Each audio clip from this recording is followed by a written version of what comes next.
42 minutos pasaron de las 10 de la mañana, estás en Re FM 107.3 y vamos a seguir la agenda, vamos a hablar de política y para eso estamos acompañados. Tenemos un invitado especial el día de hoy, hablo de nuestro colega periodista Mariano Beldic. ¿Cómo estás, Mariano? Bien, bienvenido. Bien. Buen día, muchas gracias. Qué lindo estar acá en Re. Siempre los veo en los recortes, siempre los sigo desde las redes y bueno, ahora estoy acá, así que es lindo el contento. Es más chiquitito. Es re lindo. Es re lindo, re chiquitito, pero estamos bien. Pero está bien, está muy bien. Está muy lindo compartir aire con vos, tengo que decirlo. Gran conductor Mariano Beldic. Sí. Bueno, muchas gracias. Hicimos a la mañana, yo estuve ahí acompañándolos. La mejor semana del verano hicimos ahí en el Destape, digámoslo. Y sabés mucho de temas políticos, yo entiendo la rosca, qué sé yo, lo de ustedes, pero el WandaGate lo tenías ¿Viste? bien presente. Te sorprendí. Sabía, no lo tenía así, dije, mira qué bien, Beldic. Pero bueno, no vamos a hablar del WandaGate. No, sí. Pasan otras cosas. Sí, de la semana tensa que se está viviendo en el gobierno nacional, porque bueno, pasaron muchas cosas y me nace preguntarte esto último, ¿no? Bueno, todo lo que sucedió en torno al caso de Kim Gómez, sí. Un Axel Kicillof, gobernador de la provincia, que invita ayer a Javier Milei a trabajar juntos por la inseguridad en la provincia, y Milei que le pide la renuncia en un tuit que vimos hace un rato nada más que salió. ¿Qué onda con eso? ¿Cómo lo ves? Sí, empecemos por decir que el presidente no le puede pedir la renuncia a un gobernador, ¿no? O sea, digo, básicamente, en algún momento el presidente ponía al intendente de la Ciudad de Buenos Aires, eso se modificó y también los porteños y las porteñas empezaron a elegir a su propio mandatario, con lo cual el presidente le puede pedir la renuncia a un ministro, a una ministra, y nada más. O sea, porque son sus funcionarios elegidos, ¿no? A partir de ahí, cualquier otro proceso de remoción requiere también un juicio político. En el caso de los jueces de la Corte, por ejemplo, lo hemos visto ya en 2003-2004. Pero puntualmente en la provincia de Buenos Aires estamos hablando de un mandatario que fue reelecto el año pasado, no, el anterior ya, y fue reelecto contundentemente, digo, con un amplio resultado, y que obviamente está atravesando un momento político muy sensible, como es la inseguridad en la provincia de Buenos Aires, que igual si uno lo termina contrastando, y yo entiendo que cuando hablamos de estas tragedias y estos episodios, no hay número que baste para explicarlo. O sea, yo te puedo decir, vos mirás las estadísticas, en realidad el delito, el homicidio doloso en la provincia de Buenos Aires viene descendiendo desde hace años, pero se murió una nena de 7 años. O sea, y el impacto, y eso lo saben también del otro lado, es mayor a todas las estadísticas, a todos los números. Y a partir de ahí la decisión de la provincia de Buenos Aires también de cómo tomar partido, cómo posicionarse, por decir de alguna manera, frente a este hecho, versus el relato que se construye desde los medios y que no es casual cuando hay un bombardeo constante a través de las pantallas, a través de las redes sociales, creando obviamente un clima, ¿no? O sea, y en esto, digo, vale la pena detenernos porque si algo ha hecho este gobierno como instrumento de comunicación es crear climas a través de las redes sociales, o sea, dirigidos, como suele ocurrir, y apalancándose sobre sentimientos que muchas veces son genuinos. Digo, ver el asesinato de esta chica, encima, digo, comentario aparte, el rol también de los medios tradicionales transmitiéndolo en continuado, ¿no? Digo, qué necesidad de poner eso una y otra vez si no querés tener algún tipo de impacto específico. Y el gobierno subiéndose sobre esa sensación, terminan logrando lo que en definitiva el gobierno pretendía y que intentó de todas maneras desde hace 10 días para acá, que es desviar la conversación pública de un escándalo que le pegó y le pegó profundo, que es el escándalo del Libra, hacia toda una serie de distintos ensayos que fue tirando. O sea, revisamos los últimos 10 días y el gobierno intentó tirar de todo para poder desviar la conversación. Algunas prendían, otras no. Claramente la inseguridad es un tema que siempre prende porque existe, porque estos casos existen. Claro. Pero bueno, como te decía, es a veces difícil cuando uno lo pone en el marco de las estadísticas. Y a partir de ahí la vuelta de página con este capítulo político de hoy. O sea, el gobernador ayer en una conferencia hablando acerca de hacer un trabajo conjunto que ya se viene haciendo, porque en realidad en la línea de la seguridad creo que es de las pocas líneas de gestión donde conversan la provincia de Buenos Aires, la Ciudad de Buenos Aires un poquito menos, pero en la Nación sí. Y esto lo ha dicho la propia Patricia Bullrich, que es la ministra de Seguridad. Ha dicho que, porque se lo hemos preguntado inclusive nosotros a Javier Alonso, al ministro de la provincia, y otros medios con los que suele salir Patricia Bullrich, que no sale con nosotros en el Destape, le han preguntado lo mismo y ha dicho algo parecido. hay contactos políticos y técnicos. A diferencia, por ejemplo, en la ciudad, donde los contactos políticos son más escasos y hay más bien una comunicación técnica que no termina tampoco de funcionar al 100%. Pero la propia Burch reconoció que a nivel nacional, con la provincia de Buenos Aires, el contacto es bueno y se han logrado algunas políticas en común. Pero bueno, después entra obviamente la parte política, a 24 horas de que el presidente dé su discurso en la Asamblea Legislativa. Y obviamente sacando un tuit a la mañana diciéndole al gobernador de la provincia de Buenos Aires que hay un baño de sangre en su provincia, que tiene que renunciar o que si no la va a intervenir. Porque no perdamos de vista la palabra también esa intervención que aparece mencionada en el mensaje y sobre la cual también el presidente no puede accionar si no es con el aval del Congreso. Claro. O sea, la intervención está contemplada, la intervención federal, como un instrumento más en un artículo de la Constitución, pero está contemplada en el capítulo que tiene que ver con las atribuciones del Congreso. El presidente solamente puede declarar una intervención federal si el Congreso está en receso. Ustedes miran, ahora está en receso. Sí, efectivamente, hasta mañana que empieza el periodo de sesiones ordinarias. Pero si lo hace, tiene que inmediatamente convocar al Congreso para que avale esa decisión. No lo puede decir como monarca. Bueno, en relación a esto que decís, pienso que es bomba de humo, pero tiene capacidad de daño todo esto que sucede. ¿Pensás que va a ir por ahí? Ya sé, no hacemos futurología, pero el discurso de mañana en el Congreso va a ir por ahí, el tema de la seguridad va a tocar, va a tratar de confrontar. Es un Congreso también que está mediado por esta situación, por el criptoescándalo, también restringido. Sabemos que hay ciertos sectores que no van a asistir. Unión por la Patria ya dijo que no va a asistir y además se le prohibió la cobertura a los periodistas. Todo es como una especie de farsa y de show que está montado para que sea eso también una escena que desvíe la mirada, ¿no?, del criptoescándalo y todo lo demás, ¿no? Sí, ¿por dónde va a ir el discurso? Hubo varias versiones. Supuestamente la última que tenemos de ayer de Casa Rosada es que se terminó de escribir ayer el bosquejo del discurso, que tenía que corregir todavía el presidente, pero que ayer ya salió lo que sería el borrador de casi final de ese discurso desde Casa Rosada. Y más que nada dicen va a ir más por el balance de todo lo hecho este primer año que por los anuncios. El primer discurso, ¿se acuerdan ustedes? El 1 de marzo del año pasado fue una batería de anuncios desde el Pacto de Mayo hasta una serie de reformas.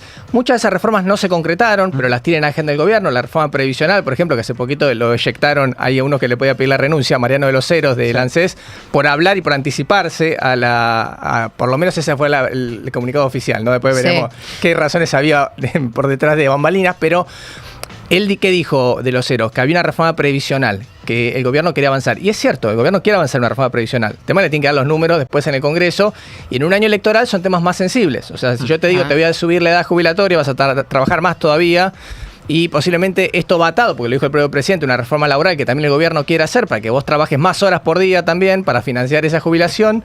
Y bueno, claramente yo creo que a alguien le va a hacer un poquito de ruido a la hora de votarlo. Entonces digo, como giles tampoco son, porque ganaron una elección ya. No, más vale. Es muy posible que algunas de estos grandes anuncios de reforma, es posible, porque después veremos qué termina diciendo el presidente, pero lo que decían ayer era que tal vez no iba a profundizar tanto en eso, sino más bien en posicionarse como un primer año exitoso, lo cual es cierto, pues si uno mira la hiperminoría con la que llegó el gobierno, La Libertad Avanza, las declaraciones que hacían en su momento diciendo el Congreso lo va a frenar, Milei no va a poder hacer nada de todo lo que está diciendo que va a hacer, y Milei hizo todo lo que quiso hacer, y lo hizo todo, y lo hizo porque hubo mucha gente que levantó la mano y lo votó, con promesas que muchas veces no le devolvieron después. Los gobernadores siguen esperando rutas, siguen esperando obra pública, siguen esperando un montón de compromisos que el gobierno nacional asumió y jamás honró.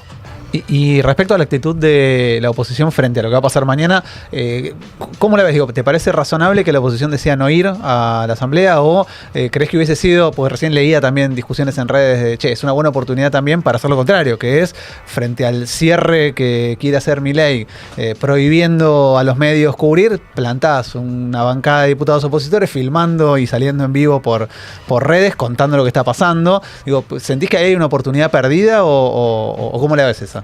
Está bueno lo que planteas, porque de hecho lo debatimos hoy en la mañana en la radio Prima Hermana, digamos, teníamos la misma postura encontrada en la mesa. Claro. Yo le decía, por ahí un poco veleta soy, pero yo decía que el 1 de marzo de 2024 yo diputado, yo senador de la oposición, estaría ahí sentado, estaría plantado. Primero porque tenés a un tipo que fue elegido presidente democráticamente, después podemos discutir si te gusta o no te gusta, pero la gente lo eligió. 50 y pico % de gente lo eligió. Bueno, yo voy a ser tu opositor, yo voy a estar acá y yo no te voy a hacer la vida fácil, digamos, básicamente. Un año después, con el diario del 1 de marzo de 2025, la realidad es que el gobierno pasó por encima de un montón de atribuciones del Congreso. Digo, en algunas veces, digamos, el Congreso le dio el permiso con las facultades extraordinarias para poder hacer eso, se lo votó y se entregó solo. Pero otras veces también el gobierno denostó, ignoró por completo al Congreso. Y de hecho lo hizo esta semana con lo que hizo con el Senado. Claro. Con lo que hizo atribuyéndose la designación, el poder que está en la Constitución en el Senado, el presidente, al nombrar 2 jueces, al designarlos por decreto y al utilizar de una manera tergiversada un artículo real de la Constitución que te permite nombrar, sí, en comisión a determinados cargos o determinados empleos, dice el artículo, que necesiten el acuerdo del Senado, pero cuando el Senado no está en actividad. Claro. El Senado estaba en actividad. De hecho, los pliegos estaban allí, uno había tenido dictamen ya, el otro todavía no, pero estaban. Lo que pasaba es que no tenían el acuerdo político para avanzar, pero estaban, con lo cual ahí termina tergiversando y torciendo por completo la Constitución, y esto después de la mano, como contaba más temprano Ari, obviamente de la actitud de la Corte Suprema juramentando a uno de esos 2. Casualmente, el que ni siquiera tenía el dictamen de comisión. A mí me interesa... Pero no te contesté esto. En esta circunstancia, no iría. Ok. O sea, no iría. Después que me forraron durante un año, no iría. Total, o sea, pero no sé si no haría nada, digamos. Es que es un debate válido porque ¿cómo actúas frente a un gobierno que rompe los moldes tradicionales del debate político? Porque en algún punto lo que está pasando es esto. Yo no tengo recuerdos de un presidente amenazando con intervención federal a el gobernador de la provincia más grande de la Argentina. En la vida democrática, ¿sí? Del 83 para acá, digo, más allá de que los primeros años puedo no acordarme, digo, yo no tengo recuerdo de una amenaza pública de un presidente de la nación diciendo, che, correte porque si no te intervengo en la provincia. Yo siento igual, particularmente mi opinión es que nunca es una buena idea no aparecer. Que nunca, el tema es a quién le debes, hacia quién es tu responsabilidad, porque en tal caso el destrato que tenga el presidente para con vos es algo que lo tendrás que tramitar vos, pero vos representás un montón de gente que te puso en esa banca. ¿Qué es lo que desea esa gente hacer, no? Es como la cuestión... yo creo que tendría también Veleta como Mariano. Por un lado digo, bueno, sí, no se los va a ver, qué sé yo, pero sí no es mala la idea de transmitirlo y que se hagan presentes nuestros representantes, que a fin de cuentas son eso, ¿no? Personas que están ahí porque las puso el voto popular. Y no, a eso ¿cómo ir a toser, chicos? No, por favor. Claro. Ir a toser, claro, no es mala. Que suenen los teléfonos, no sé, digo. Tirar unas papas. Hacer algo, digo. Sí, me pasa una cosa como... Flash mob. Claro, o sea, siento como que la de vaciar tiene sentido cuando del otro lado puede tener algún impacto el vacío, digo, cuando es la gran abstención electoral. No voto porque el sistema está corrupto y entonces es una porquería. Ahora, si vos no vas a votar... Yo no estoy de acuerdo con la abstención, pero... No, yo tampoco. Yo tampoco, pero digo, lo entiendo en términos argumentales. Vos querés manifestar tu desconfort, tu enojo con el sistema, entonces no participás. Sí. Bueno, si del otro lado hay algún tipo de devolución, no, che, pará, no vino tanta gente, entonces bueno, tiene algún golpe, puede ser. Ahora, si el tipo va a seguir adelante sin importar lo que vos hagas, anda, putealo, reíte, ponele cartelito, no sé, hace algo como para generar aunque sea un poco de ruido. Bueno, algunos van a ir, o sea, no de Unión por la Patria, que el Senado tomó la decisión antes de no ir, que los diputados recién lo terminaron de definir ayer, pero por ejemplo, Democracia para Siempre, que son los radicales blue, como le dicen, ¿no? Los radicales ese nombre me mata. Que se fueron del radicalismo más peluca, dijeron que van a mandar al presidente a la vicepresidenta del bloque, tipo representación. Que eso me parece todavía más veleta, ¿no? O sea, llevamos a la delegada del curso. Tipo, no vamos, pero vamos a mandar a alguien por las dudas. O sea, bueno, qué sé yo, me parece un debate súper legítimo y obvio, todos tienen argumentos. Desde el decir yo voy, me pongo de espalda, yo voy toso, yo voy y lo molesto, yo voy... Y del que dice, yo no te voy a dar la legitimidad de escucharte, porque vos no me diste a mí la legitimidad de mi cargo cuando yo tenía que elegir al juez que vos habías propuesto. Pues en definitiva, el gobierno lo que hace, el Ejecutivo, es proponer, no designar. O sea, lo propone y lo designa el Senado. Con lo cual, nada, me parece que es un debate súper válido y tiene que ver con esto que vos decís. Estamos ante un presidente completamente distinto en muchos aspectos. Voy a decir algo que me van a putear mucho solamente en el chat, o sea, pero traten de mirarlo con una abstracción. Sí. No en la forma, no en el fondo, porque en el fondo claramente había dos proyectos de Estado y de país distintos, pero en las formas, muy parecido al arranque de Néstor en 2003, cuando llegó a patear el tablero. Polémico. Llegó a patear el tablero. Digo, ¿qué hizo Néstor? Se conformó y negoció con todos los poderes que estaban preestablecidos, con todos los poderes facto. Recordemos que en 2003 no existía Argentina. Básicamente había sido una continuidad de una suerte de interinato de Duhalde que termina también con un asesinato anticipando las elecciones en la masacre de Avellaneda. Y a partir de ahí, o sea, no existía un tejido social fuerte. No existían, o sea, y se reconstruye todo. ¿Ya me están puteando? No, polémico, pero con un poco de razón. Y también con poca banca. Sí, pero totalmente. O sea, primero que, digo, Néstor no gana la elección, sale segundo. Sí. Lo que pasa es que después renuncia Menem y termina él como el candidato más votado. Iba a perder Menem, claramente iba a perder en un balotaje. Pero, en definitiva, se ahorra ese mal trago Menem y también lo quiere vaciar de legitimidad a Néstor cuando llega al poder con el 22% de los votos, más o menos el 23% era. Y el tipo reconstruye todo, pateando todo, se pelea con todo el mundo, se pelea con la sociedad rural, se pelea con Clarín. Yo recuerdo el primer acto así, diferente de un presidente con Néstor Kirchner fue cuando estaba, recuerdo, el pleno conflicto de los docentes en ese momento. Claro que los va a ver. En Entre Ríos había un paro importante y ¿qué hace? Lo sube a Filmus. A Filmus, el ministro de Educación, y sale en un avión allá. Y el tipo se pone en una conferencia de prensa, el presidente con el ministro de Educación, a resolver una cuestión que era provincial, pero que obviamente, o sea, tenía un impacto en ese momento nacional.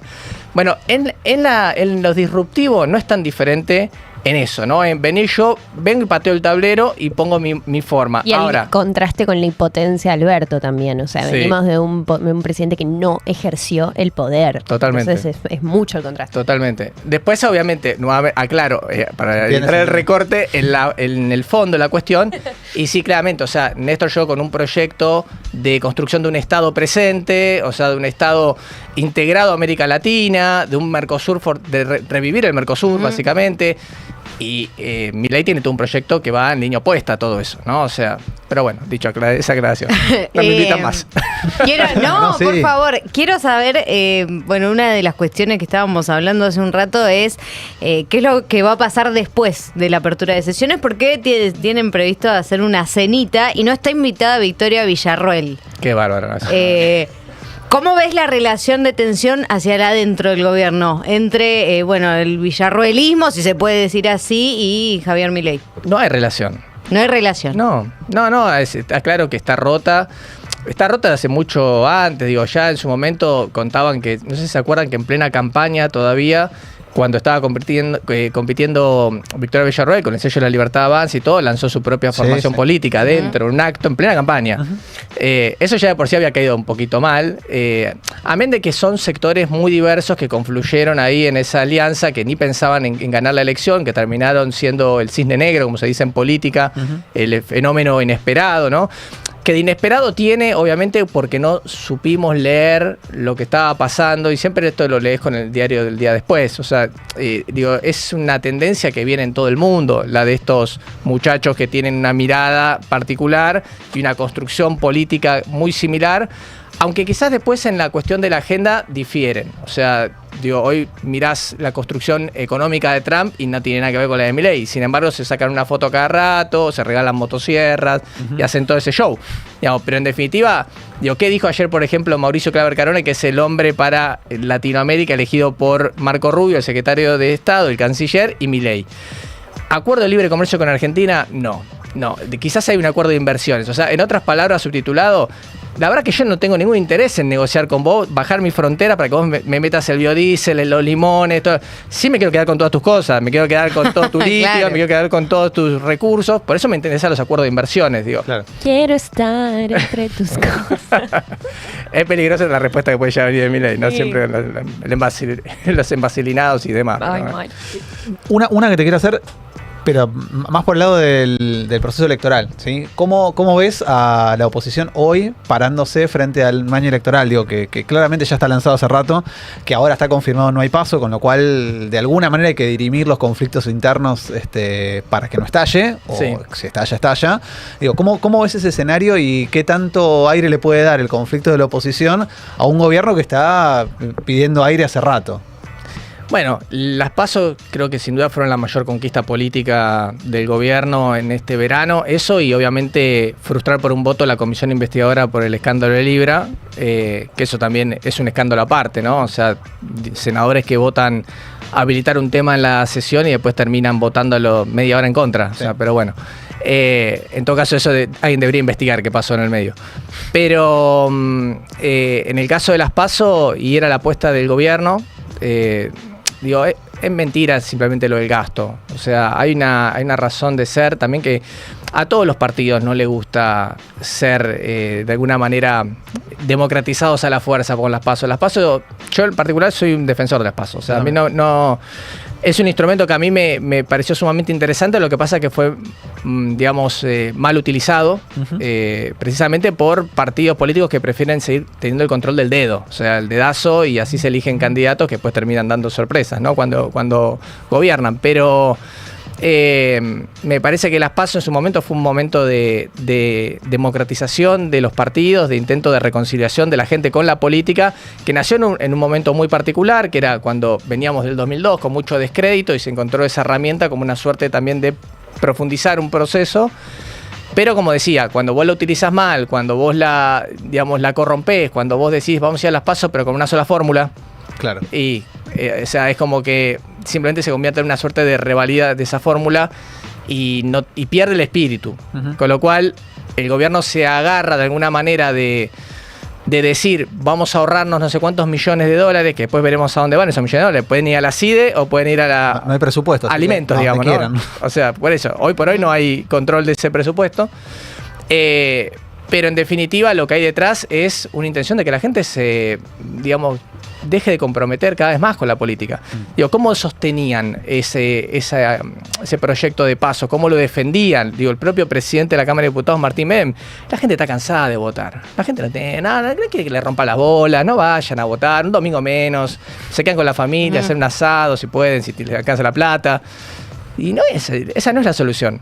Porque así es como ganan después los personajes que te manipulan de alguna manera la comunicación a través de mensajes que no terminan siendo lo que después van a hacer cuando lleguen al gobierno. Mariano, clarísimo como siempre, muchas gracias por venir a Portate Bien. ¿La pasaste bien? La pasé súper bien, sí, sobre todo porque no me hicieron bullying con algo que ya sabemos todos. No, fue bravo ayer, mira, te vamos a cuidar, pero bueno, fuiste partícipe de un momento, partícipe necesario de un momento viral. Igual, es la parte en la cual tergiversan la información, ustedes hacen recortes y los aprovechan. Maliciosos esos recortes. Por eso hay que llevarse muy bien con los productores. Siempre. Los editores de video y los editores de video. Muchas gracias por venir. Gracias a ustedes. Mariano Beldic en el aire de Portate Bien. Tanda y ya venimos. Recargate. Re 107.3 Re FM. Super fin de semana Coto, volvemos al cole. Hasta el jueves tenés 35% de descuento más 6 cuotas sin interés en mochilas escolares y en productos seleccionados de librería. Además, ofertón, tenés 25% de descuento más 3 cuotas sin interés en todos los TVL de 24 a 55 pulgadas. También conseguilos en Coto Digital. Coto.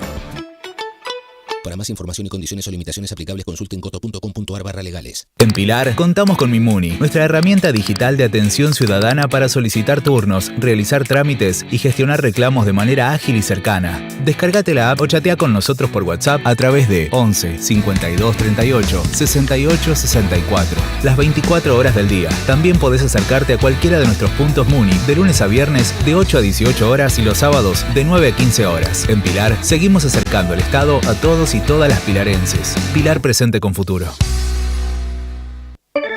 Ready es un reporte diario. Ready es cuando dejas de entender. Ready. Gera del Elisi conduce Ready. Lunes a viernes de 12 a 13 por Re FM 107.3. Re para vos. Sin agua estancada prevenís el dengue. Vacía, limpia y cepilla los recipientes que acumulen agua para eliminar larvas y huevos del mosquito que lo transmite. Encontrá más recomendaciones en buenosaires.gov.ar/dengue. Buenos Aires Ciudad. Vamos por más.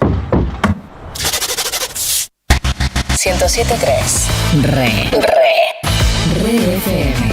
Re para vos. Portate bien. De 9 a 12. En Re.